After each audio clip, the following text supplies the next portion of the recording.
अपनी प्रौढ़ता को शिथिल मानकर और वार्धक्य की अति निकटता जानकर कि प्रौढ़ता तो गई और वार्धक्य में बुढ़ापे में भी एक चरण बीत गया है, अति वार्धक्य है, अब अति बुढ़ापा आ गया है। अब कल्पना करके देखिए, उस समय सफेद बाल होते थे उनके, उस समय श्रवण समीप, उस समय कहीं सफेदी आई कुछ कानों के आसपास। और इससे पहले कि एक और बेकार अवस्था आ जाए, अंगम गलितम पलितम मुंडम दशन विहीनम जातम तुंडम वृद्धो याति घृत्वा दंडम। इससे पूर्व में कि सारे मेरे अंग शिथिल हों, आंखें कोटरों में धस जाएं, पाचन तंत्र शिथिल हो, स्मृति तंत्र मेरा ध्वस्त हो, मेरा स्मृति कोश नष्ट हो और मेरा रूप लावण्य द्युति कांति तेज आभा देह बल ये सब मेरा घट जाए, उससे पूर्व में जैसे मानो ये बुढ़ापा मुझे उपदेश दे रहा है। मनो जरठपन अस उपदेशा, दशरथ कहते हैं ये बड़ा उपदेश है। देह भी एक उपदेश है, देह की बदलती अवस्थाएं। ये तो सच है कि हर चीज बदलने वाली है, हम परिवर्तनशील जगत में हैं, सारी कोशिकाएं बदल रही हैं, ऊतक बदल रहे हैं, तंतु बदल रहे हैं, एक सांस ले रहे हैं दूसरी नहीं आ रही है, हर पल बदल रहा है, हर चीज बदल रही है। तो कहते हैं कि इससे पूर्व बड़ा बुढ़ापा है, मुझे मुक्त हो जाना चाहिए। जो पांचई मत लागई नीका करऊं हर्ष ही रामई टीका। ये एक बुढ़ापा निकट आ गया है और अब अशक्यता, असमर्थता, दुर्बलता, नाड़ी दौर्बल्यता, पाचक रस शिथिल होंगे, बुढ़ापा निकट है। इससे पूर्व मुक्त हो, यजन भजन अर्चन करें, पूजन करें, गुरुजनों के सानिध्य में रहें, अभिषेक करो, तीर्थ में जाओ, तीर्थाटन करो, वृद्धावस्था में भगवत भजन करो। इसलिए उन्होंने कहा जो पांचई मत लागई नीका। ये भी एक तरीके का लोकतंत्र तो है, वो इतनी मनमानी नहीं है, कोई स्वेराचार नहीं है, वो ऐसी स्वच्छंदता उनके पास नहीं है, वो इतना उन्मुक्त, इतना स्वतंत्र नहीं है। यद्यपि वो समूची धरा का शासक है, पर कितना सम्मान परिजनों का, गुरुजनों का, आचार्यों का, सामंतों का, जनप्रतिनिधियों का, स्वजनों का, अपनों का। कुछ बड़ा निर्णय करने से पहले उनकी राय लो, अपना मंतव्य रखो, उनसे सम्मति लो, उनसे अनुभव लो, मुहूर्त पर विचार करो। उनकी संवेदनाएं, उनका सहयोग, उनके विचार, उनके अनुभव, उनका अध्ययन बड़ा लाभकारी होगा। इसलिए बिना विचारे जो करे सो पाछे पछताए, काम बिगाड़े आपनो। कुछ इस तरह से कोई बात कही गई है, जग में होता सा है। अरे कुछ करने से पहले पूछो भाई, शास्त्र से पूछो, शास्त्र क्या कहता है, वेद क्या कहता है, लोक क्या कहता है। यद्यपि शुद्धम लोक विरुद्धम ना करणीयम ना करणीयम। आप ठीक है, बिल्कुल सही है, पर लोक के अनुकूल नहीं है, लोक मानस के विरुद्ध है। समूचा लोक क्रुद्ध है, आवेशित है, आक्रोशित है, पूरे जन में एक बड़ा आक्रोश है। तब ठहर जाएं, रुक जाएं उस समय। यद्यपि शुद्धम लोक विरुद्धम। अगर लोक में अमान्यता, अस्वीकृति, लोक में उन्माद है, उत्तेजना है, लोक में कोई एक प्रकार का भारी आक्रोश है, तब आप ठहर जाएं, लोक का सम्मान कीजिए। यद्यपि शुद्धम लोक विरुद्धम ना करणीयम ना करणीयम। तो लोक को अमान्य मत करिए, परिजनों को उपेक्षा मत कीजिए। और मुझे तो बहुत विश्वास के साथ कहना है कि एक बड़ा एसेट अगर कोई है तो परिवार बड़ा एसेट है। अब ये देखने की बात है वो परिवार आपका कितना बड़ा है। वो 4 व्यक्ति हैं या 40 हैं या 4000 हैं। जैसे मेरे पास तो बड़ा परिवार है, ये सब मेरा परिवार है, तो ये मेरा एसेट है। मेरे व्यास, मेरे संत, मेरे किसान, मेरा मजदूर, भारत। उदार मन हो तो पूरा विश्व कुटुंब दिखाई देने लगता है। वसुधैव कुटुंबकम। उदार मन हो तो पूरा संसारी कुंभ है अपना। फिर एक व्यक्ति अपना कहां है, पूरा संसार अपना है। इसलिए फिर ऐसे ही तो गीत गाए ऋषियों ने, सर्वे भवन्तु सुखिनः सर्वे सन्तु निरामया। फिर बार बार गीता यही तो उपदेशित करती है, सर्वभूत हिते रता। जो बार बार धमक आती है गीता में से निकलकर, सर्वभूत हिते रता या सर्वे भवन्तु सुखिनः, ग्रंथ ये कहते हैं। आत्मवत् सर्वभूतेषु, ये कितनी बड़ी साउंड है। It's so divine sound. इससे बड़ी कोई ध्वनि आई होगी कहीं से निकलकर? पश्चिम में से ये स्वर आया क्या? किसी दार्शनिक ने यह स्वर दिया है? आत्मवत् सर्वभूतेषु, जितने प्राणी हैं उनका वैसे ही आदर करो, उनकी वैसी ही संवेदनाओं को सहलाओ, उनके लिए उतने ही चिंतित रहें जितना स्वयं के लिए रहते हैं। आत्मन प्रतिकूलानि परेशान न समाचरेत। ऐसा कभी कुछ मत कर देना जो आपको अच्छा नहीं लगता। जो आपको अच्छा नहीं लगता वो दूसरे के साथ मत करो, दूसरे के लिए न सोचो, दूसरे के लिए न बोलो। इतने बड़े उपदेश तो कहीं नहीं रहे। आत्मवत् सर्वभूतेषु आत्मन प्रतिकूलानि, जो आपको अच्छा नहीं लगता वो दूसरों के साथ न करें, दूसरों के लिए न सोचें, दूसरों के लिए न बोलें, ये अधर्म हो जाएगा। ऐसा न करना। इसे लोक की उपेक्षा न करें, परिवार की उपेक्षा न करें, और ज्येष्ठ जनों की भी, गुरुजनों की भी, उनकी भी जिनको वेद आता है, शास्त्र आता है, परिजन पुरजनों की भी, सबको साथ लेकर चलिए। अपने तो पहले से स्वर ऐसे रहे। वेदों ने कहा है संगच्छध्वम संवदध्वम संवो मना से जानता। इसमें जो अंतिम चरण है वो बड़ा गुदगुदी देता है मुझे। वो कहता है कि किसी के हिस्से मत चुरा लेना, सबके हिस्से उन्हें सौंप देना। देवा भागम यथा पूर्वे संजना ना उपासते। किसी का हिस्सा अपने पास मत रखना। तो जिसका हिस्सा माने समय है, संवेदनाएं हैं, आदर है, कोई भी भाग है, वस्तु है, पदार्थ है, चिंतन है, कुछ भी है जो जो आपको देना है, उसके लिए किसी के हिस्से आपके पास न रहें। और फिर बड़े लोगों का जीवन तो ऐसा होता है, टुकड़े टुकड़े टुकड़े में जीते हैं वो। कुछ समय उनके पास अपना नहीं होता, कुछ भी अपने पास नहीं होता। समय के टुकड़े टुकड़े टुकड़े करके अगर वो बांटने लगे समय को, तो फिर उनके पास एक टुकड़ा अपना नहीं है। इतने बट जाओ, इतने बट जाइए। सच मानिए, जो बटता है वही प्रसाद है, जो अपने लिए वो वस्तु है। प्रसाद बटने वाली वस्तु है। इतने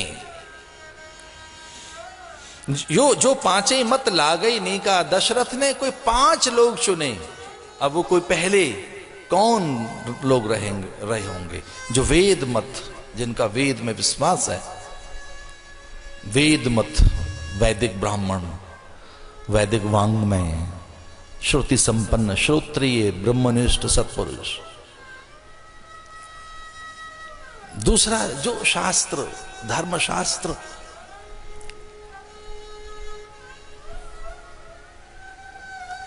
तो एक वेद मत है, शास्त्र मत है, एक लोक मत है, लोक प्रतिनिधि, जन प्रतिनिधि, क्षत्रप, वो सब अधिकारी।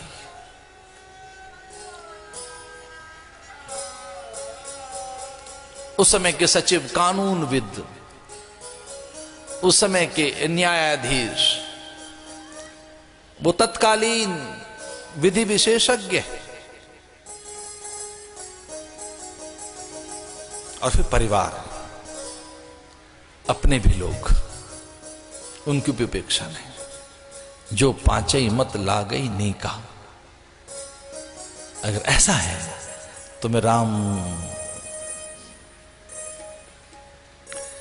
को राजा घोषित करूं, इतना सुनना ही था कि साधु साधु साधु पूरी सभा में साधु साधु।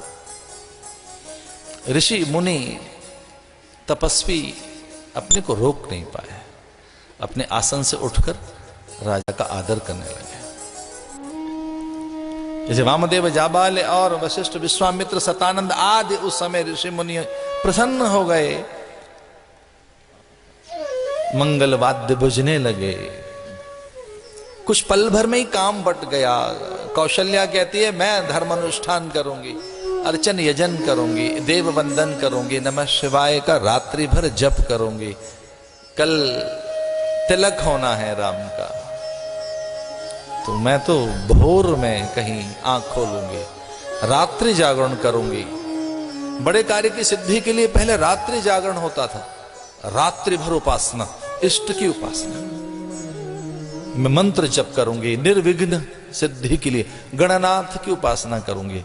अविघ्नम गुरु में देव सर्व कार्येषु सर्वदा, गणपति आराधन नमः शिवाय का जप करूंगी। अपने कुल देवता हैं जो सूर्य की आराधना कर, सूर्य अस्ताचल की ओर है, इन्हें प्रणाम कर रात्रि भर शिव की अर्चना करूंगी।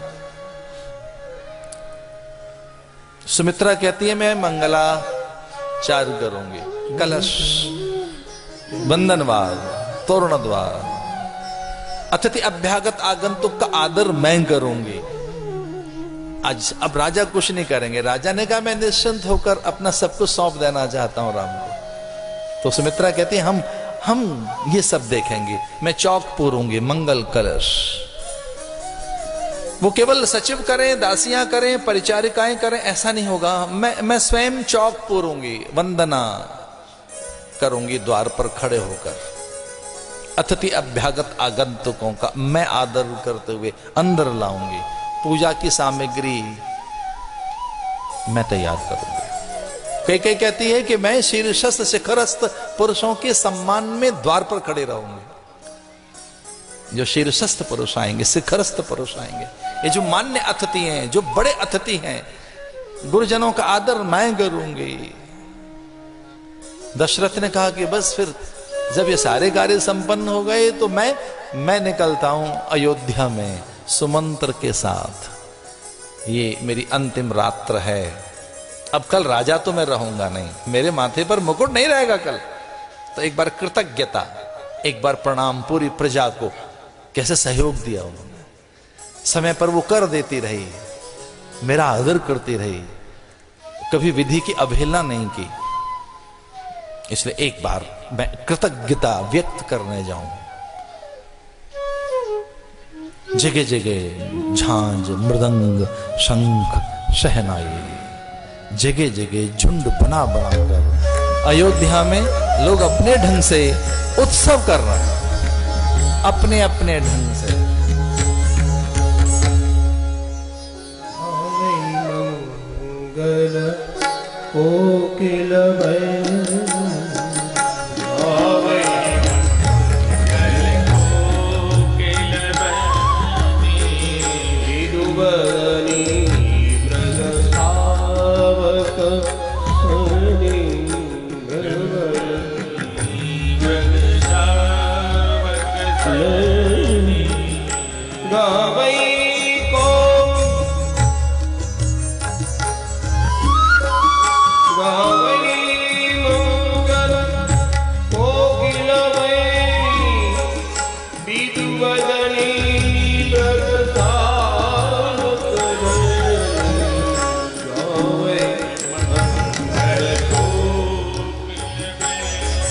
मधुर गीत गाने लगी।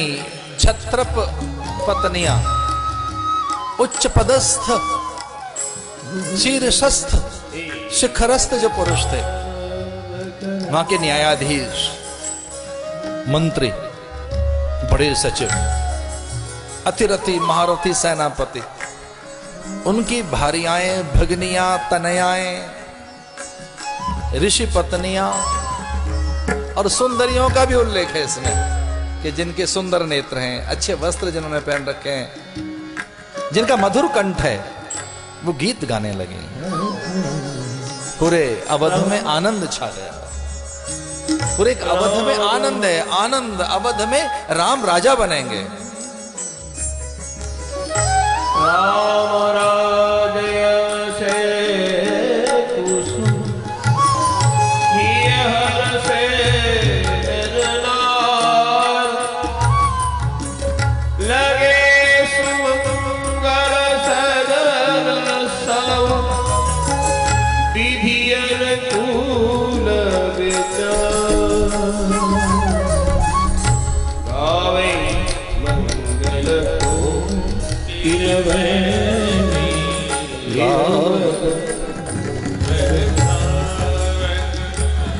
अवध में आनंद है। एक दूसरे छोर की ओर ध्यान दें।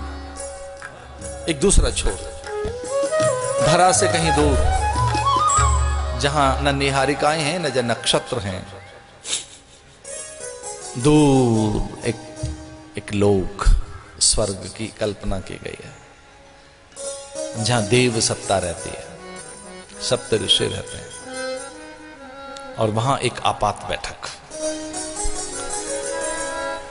एक अति दिखा रहा हूं मैं आपको। रामायण में एक अलग प्रकार की अति है कि धरती पर तो आनंद है और स्वर्ग में क्षोभ है, दुख है, भय है। स्वर्ग के प्रत्येक प्राणी के मन में दुख छा गया। मन तो उनके पास भी होता है, वो अशरीरी भले ही हों, लेकिन कोई ऐन्द्रिक रस तो भोगते ही हैं। उनके भोग नित्य हैं, अमिट हैं, अपार हैं, अंतहीन हैं, इसलिए वे सब दुखी हैं। यम, वरुण, कुबेर, इंद्र आदि बहुत दुखी हैं। वहां पंचानन की उपस्थिति एक बड़े किसी गंभीर विषय पर चर्चा हो रही है, इस बात की परिचायक है कि शिव का कहीं सानिध्य हो और देव वहां दुखी होकर बैठे हों। शिव के सानिध्य में, महादेव की उपस्थिति में देवताओं का दुखी होकर बैठना और ब्रह्मा का चिंतित होना, इंद्र का भयानक शोक में रहना बड़ी बात है। ये इसे देव अत्यंत दुखित हैं और मनुष्य हर्षित हैं। वो कहते हैं अगर राम राजा बन गए तो निशाचरों का, नैसाचरी सत्ता का नाश कौन करेगा? वे जो आतताई हैं, दुर्दांत दस्यु हैं, मर्यादाओं का अतिक्रमण कर रहे हैं, ऋषियों का रक्त कर्म में ले रहे हैं, वे जो समूची धरा को अपने अधीन कर धरा और गगन के संतुलन को बिगाड़ रहे हैं, जिनकी धमक, जिनके आगमन की आहट यहां स्वर्ग तक है और इसे भी अपने अधीन रखना चाहते हैं, बिना श्रम साधना योग्यता पात्रता के वो स्वर्ग की सत्ता को अपने अधीन रखना चाहते हैं। इसलिए कुछ करो, कुछ करो। राम के माथे पर मुकुट न रहे, कोई ऐसा उद्यम करो, कोई ऐसा उद्योग करो, कोई जाए नीचे धरती पर और उनका सारा खेल बिगाड़े, वहां कोई नीचे जाए। तो कई बार ऐसा भी होता होगा कि हमारे सारे कार्य ठीक हैं और अनायास कुछ विफल हो गया है, तो समझना ऊपर से कोई पहल हुई है। ऐसा भी लगता है कभी कभी तो कि हमारा श्रम साधन योग्यता पात्रता संकल्प, हमारे जप तप नियम व्रत उपवास गुरुजनों के आशीष, और हम में कभी कोई ऐसा कोई अपक्रम नहीं, कोई व्यतिक्रम नहीं, साधन में कहीं कोई शैथिल्यता नहीं, हमारी कोई अरुचि नहीं, कोई अध्यात्म में कहीं हमारी कोई अनभिज्ञता नहीं, फिर भी हमारे कार्य सिद्ध न हो, तो एक अर्थ इसका यह भी हो सकता है कि देवताओं के लिए कुछ और अनुकूल है, वो भवितव्य कुछ और है, फिर इतिहास कुछ और होना चाहता है, धरा पर कुछ और नया होना चाहता है, जो फिर वही जाने, राम जाने। फिर भाई हमारे साधन नियम व्रत उपवास आध्यात्मिकता, हमारी श्रद्धा, हमारा क्रम, उसमें कोई व्यतिक्रम नहीं, हमारे मुहूर्त, हमारा संकल्प, हमारे विचार अगर सब सही है और फिर भी कुछ प्रतिकूल सा है तो इसका अर्थ है कि प्रकृति की ओर से कोई और संकेत है, अजान, वो एक अदृश्य कोई सत्ता फिर हमारे बीच में कुछ करना चाहती है, जिसमें हमारा मांगल्य ही है। क्योंकि देव हमारा अमंगल नहीं कर सकते, देव हमारा अनिष्ट नहीं कर सकते, देव हमारा अहित नहीं कर सकते। इसलिए फिर और सब के सब सरस्वती को प्रणाम करने लगे कि आप जाएं और किसी की जिह्वा पर बैठ जाएं, आप जाएं किसी के मस्तक में बैठ जाएं, आप जाएं किसी के रोम रोम में आप रम जाएं। हे सरस्वती, आप जाएं और किसी की बुद्धि को अपने अधीन कर लो, किसी के मन और चित्त पर आपका अधिकार हो, कहीं आप उसके रम जाएं रोम रोम में, और फिर राजा पलट दे ये अपना संकल्प, कुछ ऐसा कौतुक हो। इसलिए आप जाएं। और सरस्वती जब यहां आई धरती पर सरयू को प्रणाम कर, जब वो अयोध्या में उन्होंने प्रवेश किया तो वो ढूंढने लगी कौन दुर्बल चित्त का प्राणी है, किसे माध्यम बनाया जाए, कौन है जो दुर्बल चित्त का प्राणी है, किस में किंचित लोभ है। अयोध्या में तो अलोभ प्रवृत्ति के प्राणी रहते हैं, जिनमें अलोभता है, वो निर्विषयी हैं, निष्काम, आप्तकाम, पूर्ण काम है। ये तो बड़े सहज प्राणी हैं।